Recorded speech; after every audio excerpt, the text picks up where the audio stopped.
I am Ambassador Pastor Effurun-Warri, the founding executive director of Rebirth and Empowerment Initiative, also the director of studies at the Rebirth-Centre LSD Leadership School, Delta Study Center.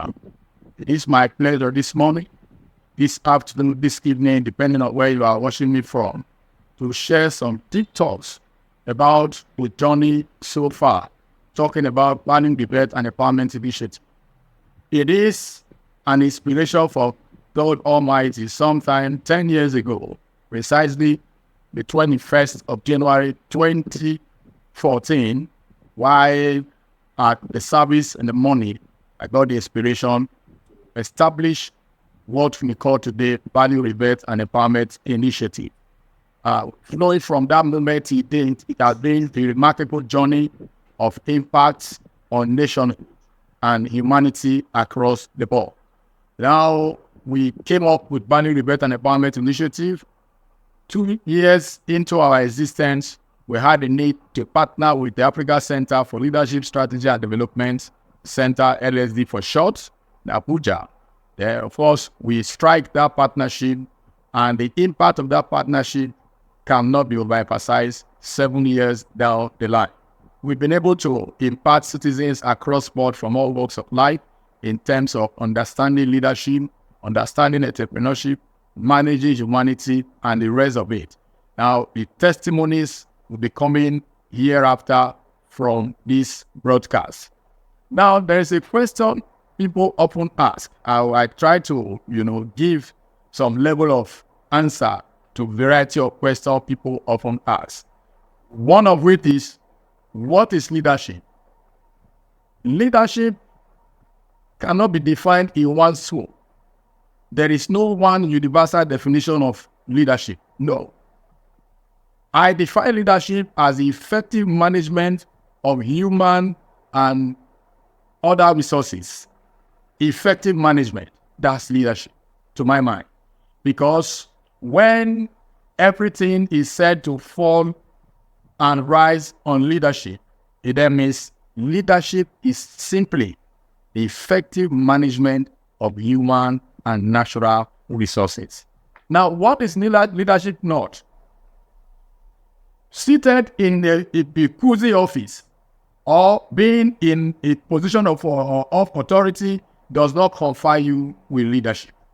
So many people today are PhD holder, with due respect to them, master's holder, first degree, and all manner of degree. That does not confer you with leadership. So leadership is an act. Leadership can be learned. Over time, we've had a lot of, theories propounded by several scholars that so people are born leaders, leadership is learned, and a lot of it. But come to think of it, the reality of times today tells me clearly, and for those who choose to believe, that leadership is simply an act that can be learned, because knowledge is power. Once you acquire the relevant knowledge that is expected of you per time, you are able to discharge your services acceptably. And that is, for me, leadership. Now, for those who pride themselves as leaders, whereas they do not know exactly what it takes to be a leader, it calls for question, which is one of the reasons we have come with the establishment of the Rebirth-Centre Leadership School to train people from all walks of life.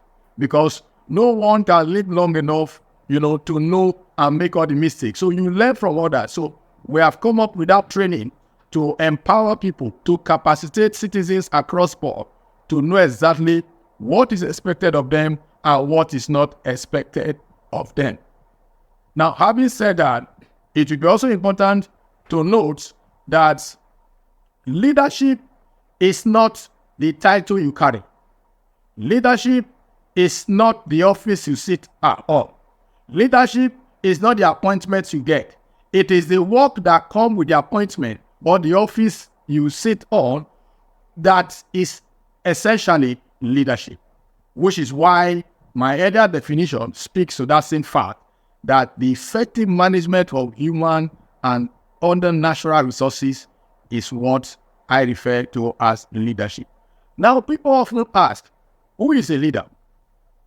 And my simple response to that is that a leader is the man who knows the way, who aligns others to following, to achieving the objective and the goal that is set for one per time. So the one who knows the way, who aligns others to follow through to achieving the objective or the goal that is set ahead of time.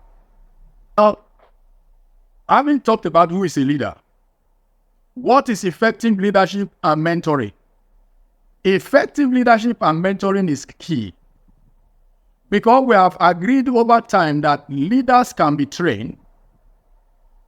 It then means that when you are trained, you are expected to train others. That's where the point of mentoring comes in. For us at Rebirth-Centre Leadership School, we've trained a lot of leaders who are also training other leaders as we speak today. So that's where mentoring comes in. A mentor is somebody who is willing to impact selflessly. And the mentee is that person who is willing to learn and subscribe to the mentor with whatever he dishes in. And both of them can learn from one another.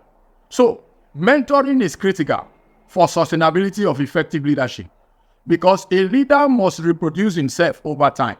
A leader without a successor is a failed leader, which is why mentoring has become, a necessity that must be addressed.